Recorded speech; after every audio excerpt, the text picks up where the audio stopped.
নবী করিম সাল্লাল্লাহু আলাইহি ওয়াসাল্লাম তিনি যখন লোকদেরকে কিয়ামতের কথা বলতেন, মক্কার কাফের মুশরিকরা বলতো যে কিয়ামতের কথা আমাদেরকে শোনানো হয়, সেই কিয়ামত আবার কখন হবে?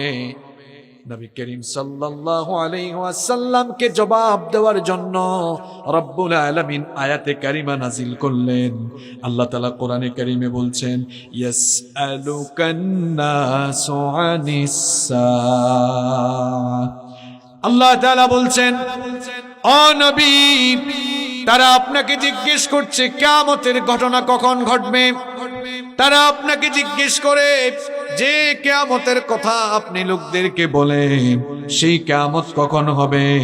ও আমার নবী, আপনি তাদের জবাব দিয়ে আপনি তাদেরকে বলে দেন, কুল ইন্নামা ইলমুহা ইনদাল্লাহ। আপনি তাদেরকে বলে দেন কিয়ামতের ঘটনা কখন ঘটবে একজন ছাড়া আর কেউ জানেন না, তিনি কে। তবে কিয়ামতের আগে কি কি হবে, কিয়ামতের আগে শেষ জামানায় মানুষ কি কি ফিতনার সম্মুখীন হবে, সেগুলো ১৫০০ বছর আগে বলে গিয়েছেন মুহাম্মাদুর রাসূলুল্লাহ সাল্লাল্লাহু আলাইহি ওয়াসাল্লাম। কিয়ামতের সবচেয়ে বড়, কিয়ামতের একটা সবচাইতে অন্যতম লক্ষণই তো হলো নবীজি দুনিয়াতে চলে আসা। কারণ নবীজি হচ্ছেন আখেরি নবী, নবীজির পরে আর কোন নবী। এজন্য নবীজি বলতেন, আনা ওয়াসসাআতু কাহাতাইনি ওয়া দাম্মাস সাব্বাবাতি ওয়াল উসতা। নবীজি বলেছেন, আমি আর কিয়ামত এভাবে একসাথে চলে এসেছি। এই দুটা আঙ্গুল একত্রিত করে নবীজি বললেন, এই দুটা আঙ্গুলের মধ্যে যেমন কোনো ব্যবধান নাই, ঠিক তেমনি আমি দুনিয়াতে আসা আর কিয়ামতের ঘটনা ঘটার মধ্যে তেমন কোনো পার্থক্য নাই। অর্থাৎ আখেরি নবী, শেষ নবী দুনিয়াতে চলে এসেছেন, তার মানে কিয়ামতের সময়টাও কাছে চলে এসেছে। কিয়ামতের আগে কি কি ঘটনা ঘটবে নবীজি সেগুলোর ব্যাপারে সতর্ক করে গিয়েছেন আমাদেরকে। হাদিসের কিতাবগুলোতে কিতাবুল ফিতান আছে, ফিতনার অধ্যায় আছে। কিয়ামতের আগে আখেরি জামানায় লোকেরা কি কি ফিতনায় পড়বে সেগুলো নবীজি বলে দিয়েছেন, এই কারণে যেন আমরা ওই ফিতনায় পড়ে নিজেরা ধ্বংস হয়ে না যাই। শেষ জামানার মানুষ আমরা। এই জামানায় ঈমান বাঁচিয়ে রাখা কঠিন, জ্বলন্ত আগুনের উপরে দাঁড়িয়ে থাকা যেমন কঠিন, আখেরি জামানায়, ফিতনার এই জামানায় নিজেদের ঈমানকে তেমনি বাঁচিয়ে রাখাও তেমন অত্যন্ত কঠিন।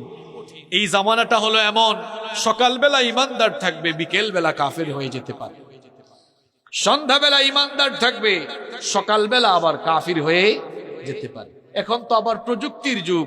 এই প্রযুক্তির অপব্যবহারের কারণে বর্তমানে ঈমান হারিয়ে ফেলা আরো বেশি ইজি হয়ে গিয়েছে।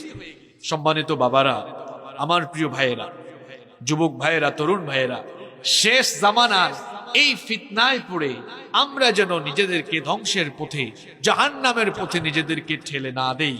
এজন্য এই শেষ জামানায় আমাদের সবাইকে ঈমান বাঁচিয়ে রাখার জন্য সচেতন হওয়ার দরকার আছে না নাই? শেষ জামানায় কোথায় কোথায় কেমন ফিতনা লাগবে, এরকম কয়েকটি সমসাময়িক বাস্তবিক ফিতনার কথা আজ আপনাদেরকে শুনিয়ে যাব। এই কারণে যেন আমরা নিজেদেরকে এই ফিতনাগুলো থেকে হেফাজত করে আল্লাহর দ্বীনের পথে আমরা অটল থাকতে পারি, অবিচল থাকতে পারি। আমরা যেন ধৈর্য ধরে আজকে সেই কথাগুলো শুনতে পারি। আল্লাহ আমাদেরকে তৌফিক দান করেন, বলেন আমিন। এই শেষ জামানায় মসজিদগুলো থেকে ফিতনা ছড়াবে, মসজিদগুলো থেকে ফিতনা ছড়াবে। অথচ আমরা জানি যে মসজিদ হলো ইবাদতের জায়গা। ইবাদতের জায়গা থেকেই কি ছড়াবে? আমার মাত বুঝতে আপনার আর কষ্ট হয়নি না? আমি শুরু করতে দিতাম আপনার বাসায় একবারে।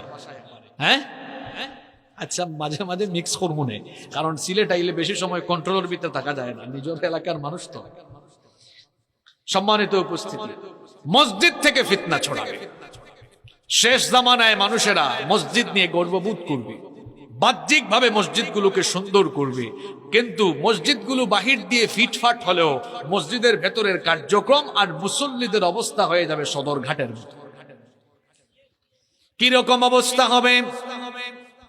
নবীজি বলেছেন, লা তাকুমুস সাআহ, ততদিন পর্যন্ত কিয়ামত হবে না হাত্তা ইয়াতাবাহান নাসু ফিল মাসাজিদ, যতদিন না মানুষ পরস্পরের সাথে মসজিদ নিয়ে গর্ববোধ না করে, মসজিদগুলোর বাহ্যিক শোভা সৌন্দর্য বর্ধনে মানুষগুলো কনসেন্ট্রেট অর্থাৎ মনোযোগী হয়ে যাবে। কে কার চাইতে মসজিদ সুন্দর বানাবে, কার মসজিদ কার চাইতে অধিকতর সুন্দর হবে, এগুলো নিয়ে মানুষ গর্ববোধ করবে। এক গ্রামের মানুষ যদি 2 কোটি টাকা দিয়ে মসজিদ বানায়, পাশের ইউনিয়নের লোকেরা বলবে তোমরা মাত্র 2 কোটি টাকা দিয়ে মসজিদ বানিয়েছো, অথচ আমরা বানিয়েছি 3 কোটি টাকা দিয়ে। কেউ যদি মসজিদের মধ্যে 70টা গম্বুজ দেয়, অন্য এলাকায় 80টা গম্বুজ দিয়ে বলবে তোমাদের মসজিদের চাইতে আমাদের মসজিদে 10টা গম্বুজ বেশি। কেউ যদি মসজিদের মধ্যে এই দেশের টাইলস লাগায়, অন্য এলাকার লোকেরা বলবে আমরা তো অমুক দেশের টাইলস, এটা আরো দামি, সেটা এনে লাগিয়েছি। নবীজি বলেছেন আখেরি জামানায় মানুষগুলো কেবলমাত্র মসজিদের শোভা সৌন্দর্য বর্ধনের প্রতি মনোযোগী হবে। এর মানে এই না যে মসজিদের শোভা সৌন্দর্য বর্ধন করা যাবে না, মসজিদকে সুন্দর করা যাবে না, এর মানে এই নয়। মসজিদকে সৌন্দর্য বর্ধন করেন, অসুবিধা নাই, কিন্তু নবীজি যেটা বলেছেন যে মসজিদ বাহিরের দিকে ফিটফাট হলেও ভেতরের অবস্থা ভালো হবে